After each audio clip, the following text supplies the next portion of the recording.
اونی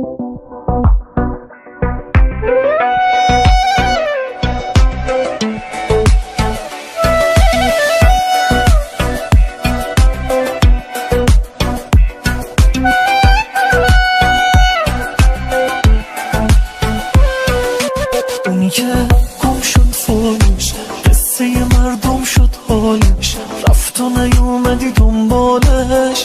من بودم اونی که پیرش کردی، از همه چیز سیرش کردی، با قصه درگیرش کردی. من بودم عشق یعنی تنها نذاری کسی رو که میخوادت، یعنی اون توی تابوتم نره از یادت، یعنی راز سکوتت و علت فریادت. عشق یعنی هیچی نمونه تو قلبت و الا اون، یعنی تب کنه لیلی و بمیره براش مجنون، یعنی اونی که هواش مستت کنه مثل بارون.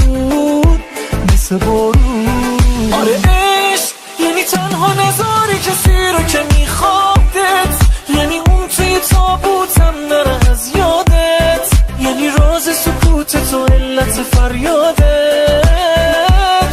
آره عشق یعنی هیچی نمونه تو قلبت و الا اون، یعنی تب کنه لیلی و بمیره براش مجنون، یعنی اونی که هواش مستت کنه مثل بارون.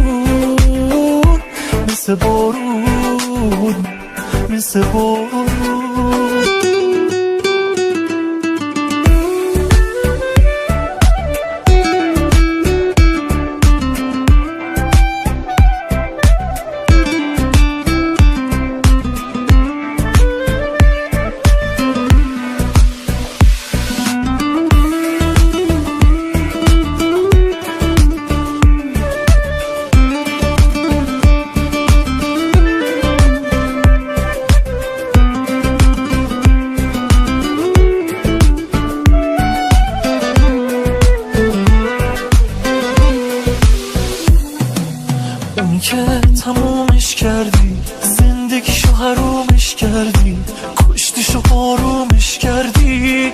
من بودم اونی که دردش بودی، آتیش دل سردش بودی، فاتحه نبردش بودی. من بودم عشق یعنی تنها نذاری کسی رو که میخوادت، یعنی اون توی تابوتم نره از یادت، یعنی راز سکوتت و علت فریادت. عشق یعنی هیچی نمونه تو قلبت و الا اون، یعنی تب کنه لیلی و بمیره براش مجنون، یعنی اونی که هواش مستت کنه مثل بارون. آره عشق یعنی تنها نذاری کسی رو که میخوادت، یعنی اون توی تابوتم نره از یادت، یعنی راز سکوتت و علت فریادت.